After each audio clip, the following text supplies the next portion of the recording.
సామెతల గ్రంథంలో దేవుని వాక్యాన్ని హృదయంలో ఎంతగా పదిలపరుచుకుంటే, అంటే ఈ సామెతల గ్రంథమనే కాదు, బైబిల్ అంతటిలో దేవుడు చెప్పిన ప్రతి వాక్యాన్ని మనం హృదయాల్లో పదిలపరుచుకోవాలి అని దేవుడు ప్రతిసారి చెప్తున్నాడు. మరి ఈ 3వ అధ్యాయం మనం గమనించినట్లయితే, నా కుమారుడా నా ధర్మశాస్త్రాన్ని మరువకము. అర్థమేంటి? దేవుని ఆజ్ఞలు కేవలం తెలుసుకోవడం కాదు, వాటిని మనసులో నిలుపుకోవాలి. ప్రేమ, విశ్వాసం మన జీవితంలో కనిపించాలి. దాని ఫలితంగా దీర్ఘాయుష్షు, శాంతి, దేవుని యొక్క మహాకృప, మరి మనుషుల దయ కూడా మనం పొందుకోగలుగుతాం. మరి నీ సొంత బుద్ధిపై ఆధారపడవద్దని 3:5-6 చెప్తుంది. నీ హృదయం అంతటితో యెహోవాను నమ్ముకొనుము. ఇది చాలా ప్రసిద్ధి చెందిన వాక్యము.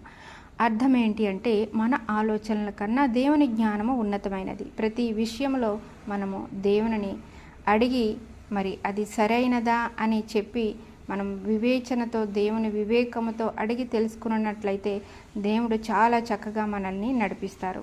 మరి వాగ్దానం ఏంటి? ఆయన నీ మార్గాలను సరిచేస్తాడు. యెహోవాకు భయపడు, చెడును విడిచిపెట్టు. 3:7-8 ఇలా చెప్తుంది.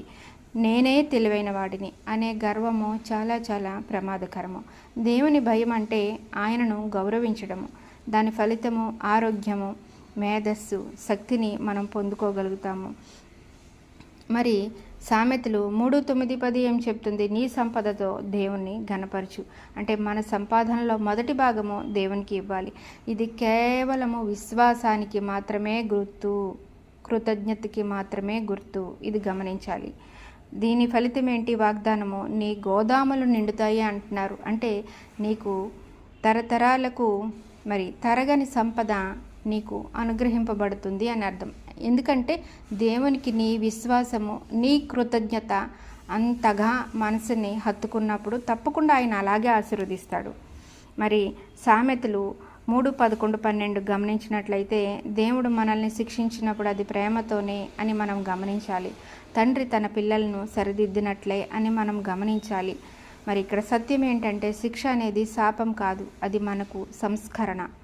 మరి సామెతలు 3:13-18 మనం గమనించినట్లయితే, జ్ఞానం ధనానికి మించినది, బంగారము వెండి కన్నా గొప్పది, ఫలితము జీవవృక్షము లాంటిది, దీని ఫలితంగా ఆనందము, శాంతి మనకి చేకూర్చబడతాయి.